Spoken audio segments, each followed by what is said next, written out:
મિત્રો જય સ્વામિનારાયણ. સવારના બધાને મારા જય સ્વામિનારાયણ. બીજું કે આવનારા સમયમાં એટલે કે 14 તારીખે આપણો સરસ મજાનો ઉત્સવ એટલે કે મકર સંક્રાંતિ એ તહેવાર આવી રહ્યો છે. એ તહેવાર આપણે ખૂબ ધામે ધૂમેથી ઉજવવાનો છે. પણ તહેવાર ઉજવતા ઉજવતા આપણે ઘણી વસ્તુનું ધ્યાન રાખવાનું છે. ધ્યાન એ રાખવાનું છે કે આપણે જે પતંગની દોરી અને પતંગ એ આપણે આ જે પક્ષીઓ ઉડે છે એમનું પણ થોડુંક ધ્યાન રાખવાનું, એને વાગી ન જાય એ ધ્યાન રાખવાનું છે. અને જે દોરાના આડા અવળા જે કંઈ કચરા અને ગૂંચળા હોય એ આ પક્ષીના પગમાં કે પાંખોની અંદર ન ભરાઈ જાય, અને ભરાઈ જાય અને જો એ કંઈ એવું પક્ષી તમને દેખાઈ જાય તો એની આપણે પકડી અને તાત્કાલિક સારવાર કરવી અને દવા બવા લગાડવાની, આવું બધું કામ કરવાનું છે. પર્વ તો આપણો સરસ મજાનો છે આ ઉત્તરાયણ, જે મકર સંક્રાંતિ આપણે કહીએ, પણ આવી બધી નાની વસ્તુનું ધ્યાન રાખવાનું છે. અને જ્યારે આપણે પતંગ ચગાવી ધાબા ઉપર ત્યારે પાળાપેટ છે કે નથી એનું થોડુંક ધ્યાન રાખવાનું છે. અને આપણી સાથે નાના નાના બાળકો હોય એનું પણ ધ્યાન રાખવાનું છે કે પતંગ આવતી હોય અને આમ અધર મોઢું રાખી અને આજુબાજુમાં નીચે ક્યાંય પડી ન જાય એનું પણ થોડુંક ધ્યાન રાખવાનું છે. અને આપણે ચાઇનાની દોરીનો ક્યારેય ઉપયોગ ન કરવો. આપણે આપણો જે દોરો આપણે રાબેતા મુજબ જે વાપરી છે દર વર્ષે એ જ દોરાનો ઉપયોગ કરીને આપણી પતંગ ચગાવવાની. અને પતંગ તો એવી વસ્તુ છે મિત્રો કે પતંગ અને દોરી એક જીવન જેવું જ છે. સારા કાનેતર બનાવેલા હોય, પતંગ આપણે જોઈને લઈએ એવા હોય, સારા કાનેતર બનાવો એટલે એ આપણી પતંગ સ્થિર જ રહે. પણ ક્યારેક પવન ખૂબ હોય ત્યારે પતંગ થોડીક વીંટોળે તો ચડે તો, પણ દોર સારો હોય ને તો પતંગ અને દોર પતંગ આપણે એકદમ સ્થિર જ રહે, મજા જ આવે પતંગ ચગાવવાની.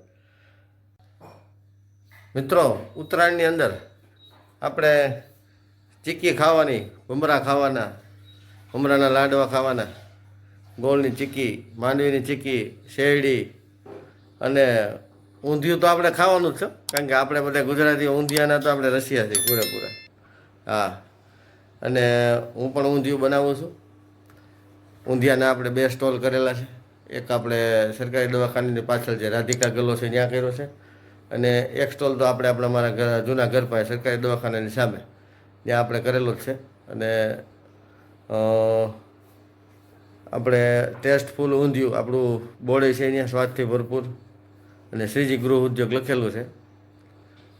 આ બધું આપણે વાર તહેવારોની અંદર આપણા જે હિન્દુ ધર્મના આપણા જે તહેવાર છે આપણે ખૂબ ધામે ધૂમેથી ઉજવવાના, પણ આ બધી વસ્તુને આપણે ધ્યાન રાખીને અને કામ કરવાનું છે.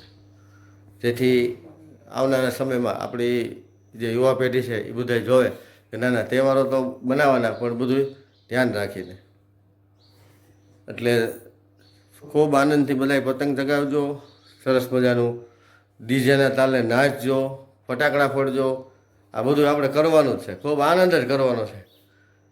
પણ આપણી તબિયત, સેહત અને આપણા આજુબાજુના કોઈ વ્યક્તિ હોય એને કોઈને આપણો અવાજ ન થાય, ખોટી કોઈ એને માથાકૂટ ન થાય, અને શાંતિપૂર્વક અને પતંગ કપાઈ જાય કોઈની, કે આપણે કોઈની કાપી નાખી કે આપણી કપાઈ જાય તો કોઈ વ્યક્તિ નિયમ છે ને હરખ પદું રહે ને આપણે બધા, એટલે આમ બોલી આપણે ઉડીઓ કરીને આ કરીને એટલે કરે એને કરવા દેવાનું. પણ આપણે એ વસ્તુ ઉપર ધ્યાન રાખીએ અને કોઈ ઝઘડો ન થાય, આ બધી વસ્તુનું ખાસ ધ્યાન રાખવાનું. કારણ કે પતંગ તો આપણે એક જ દિવસ ચગાવવાની છે ને આપણે જિંદગીભર આ બધાની હારે આપણે હારે રહેવાનું છે, આપણું મિત્ર સર્કલ હારે, આપણી ફેમિલી હારે. કારણ કે આપણે જે કાંઈ પતંગ ગમે ત્યાં ધાબા ઉપર ચડાવતા જ બધા આપણા સગાવાલાના સંબંધી જ હોય છે. એટલે આ બધી વસ્તુને ધ્યાન રાખી અને ખૂબ ખૂબ સરસ મજાથી બધા પતંગ ચગાવો, ખાઓ પીવો, આનંદ કરો, અને ડીજેના તાલે ડિસ્કો કરો, ડાન્સ કરો. આ બધું આપણે કરવાનું છે, પણ બધી વસ્તુને ધ્યાનમાં રાખીને. મારા તરફથી બધાને ખૂબ ખૂબ હેપી ઉત્તરાયણ. તો મિત્રો આ છે આપણા ઊંધિયાનો જે સ્ટોલે બેનર બોર્ડ લગાડવાનો છે. એક બેનર તો આપણે બોર્ડ લાગી ગયું છે દવાખાના પાછળ રાધિકા ગલ્લે. મિત્રો એક સરપ્રાઈઝ આપવાની છે જે મકર સંક્રાંતિ દિવસે હું તમને બતાવીશ.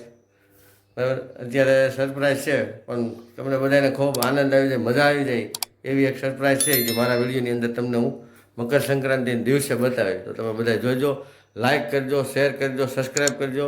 અને મારા વિડીયો સારા લાગે તો શેર કરજો. મારા વિડીયો ખૂબ તમને સારા લાગે તો મકર સંક્રાંતિ દિવસે લગભગ બગસરાના જે સારા સારા ડીજે અને ધાબા જે બધા છે પતંગ ચગાવતા છે, બધી વસ્તુ આ મારા વિડીયોની અંદર બ્લોગની અંદર તમને બતાવે, તમે જોજો. પણ બધું બપોર પછી, કારણ કે બપોર લગન તો અમે ઊંધિયામાં હોય, ઊંધિયાનું કામ પતી જાય ત્યાર પછી તમને બધી વસ્તુ બતાવીશ.